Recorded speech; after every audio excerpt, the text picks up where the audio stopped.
Our dear parents, maraming salamat po sa binigay niyo ng space, price, electric fan, at saka sa tinelas. Maraming salamat po sa everything. Thanks for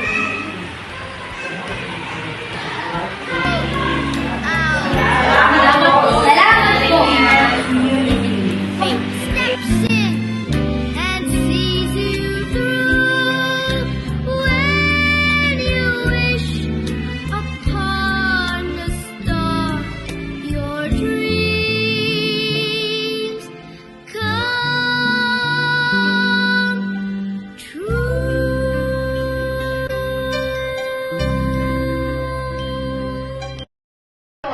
Na ang pangalan po nila ay Helping Hands Community Group.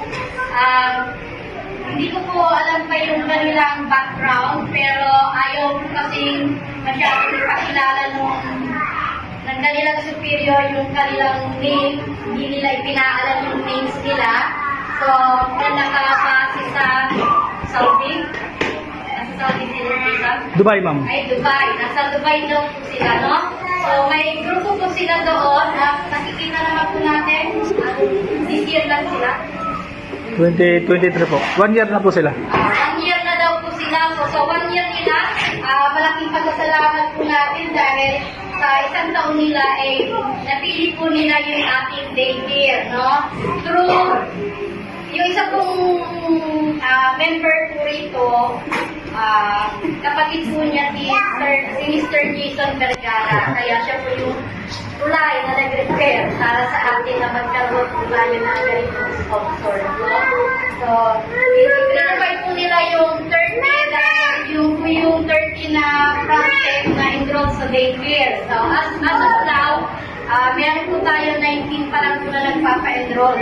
So, ito po, school supply nila, in coordination po sa team leader, sinabi ko yung mga kailangan ng bata. Kasama po ito ay notebook, single crayon, grade 1 pad, tapos yung sa art material naman nila na na-provide din na malaking pasasalamat din natin dahil naisingit pa rin nila sa budget nila. I-provide pa nila yung art material na bond paper, art paper, scissor, and glue. So, meron pang joke po silang pabonus. Tinito na pala, hinahanap ko kanina. Nakapag-galing siya sa loob.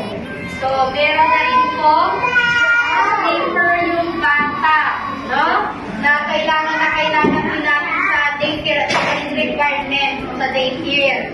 Ang mangyayari po, ito pong mga school supplies na ito, picture taking lang muna tayo. Pero kahit naman po sa parent pa rin ito na i-provide o binili, may iwan dito talaga sa loob ng daycare. Maraming salamat po sa Helping Hands Community Group, sa kanilang superior, admin, at sa mga member po ng Helping Hands. Thank you po dahil napili nyo ang aming barangay para po sa pagbigay ng school supplies ng aming mga anak na mag-aaral po sa daycare. Naway marami pa po kayong matulungan. Maraming salamat po. God bless. Ako po ay lubos na nagpapasalamat sa Helping Hands Community Group, Team Solid Group sa isang mission na naman na natupad nila. So, bibigay nila ng mga school supplies sa aming daycares sa Legasur, Mungkad at Tarlac.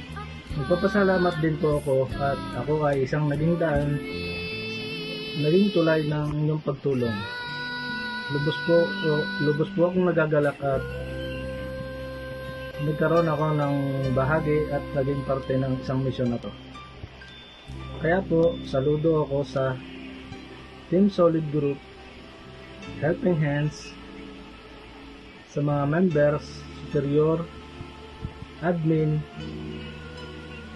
God bless po sa inyong lahat. Muli, maraming salamat. Thank you po sa mga Helping Hands Community Group sa aming gamit para sa school. Maraming salamat po. Respect.